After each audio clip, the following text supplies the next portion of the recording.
A white guy killed my Jesus, and they taught me to call it a good day. Civil rights activist and Missouri native Dick Gregory has been calling attention to race relations in the U.S. for decades.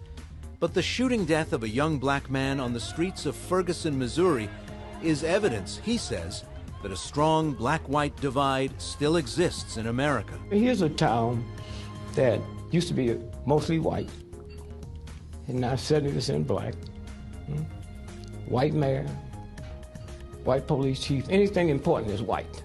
Gregory is uniquely placed to provide historical perspective. He was shot in the leg in the 1965 Los Angeles Watts riots, but he hasn't used violence to project his message. He's used comedy. Gregory was a headline performer. When America goes to war, they don't send no comics. They send some folks that barely can read and write. What? At 81 years old and a father to 10, Dick Gregory reflects on his past and the legacy his children will inherit. We spoke in Washington, D.C. You got into the civil rights struggle early on. Could you have imagined, had I whispered into the ears of your 20-something-year-old self, that about 6 decades later, we'd still be having these same arguments? Let me answer it this way. 120 years ago, if you was at a meeting and say one day horses will be obsolete, they'd put you in the mental hospital. It's the same. You couldn't see this. You couldn't see this, especially black folks couldn't see it. We're the only group of people that had the struggle, the viciousness we went through, and we opt for education over liberation. When George Washington was fighting the British, it wasn't so he could build a college, it's liberate. So all the black folks you see in America has never been liberated. You get a white cop, can kill my mama, my daddy, my children, but in the news media, if you check, a white cop ain't never hit my car, not my automobile. But when you look back, and I've been looking back because of the 50th anniversary of the Poor People's Campaign. Yeah.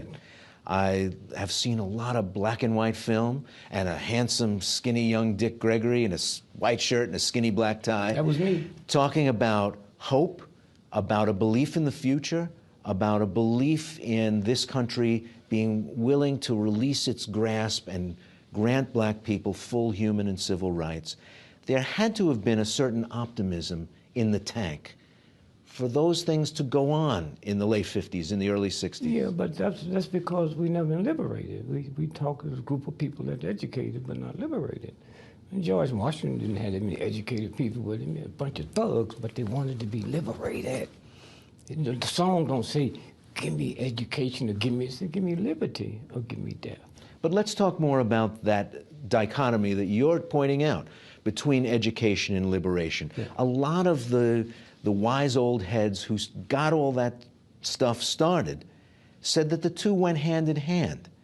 They wanted the HBCs filled with tomorrow's doctors and dentists and preachers. A black PhD right now, driving down the street in Washington, D.C., with $1 billion in the bank, 5 PhDs, he hears a squad car, and he squeezed the steering wheel tight. Nobody tainted that. That's in his blood. And then when the car passed, he said, thank God, God had nothing to do with it. They wasn't after you in the first place. You have to look way into it, I missed it all coming up. My mother, gave me everything a child would want. See, when I was born, we didn't have welfare. Everything a child would want for Christmas. And they told me a white man brought it to me. So we sit here, you and I,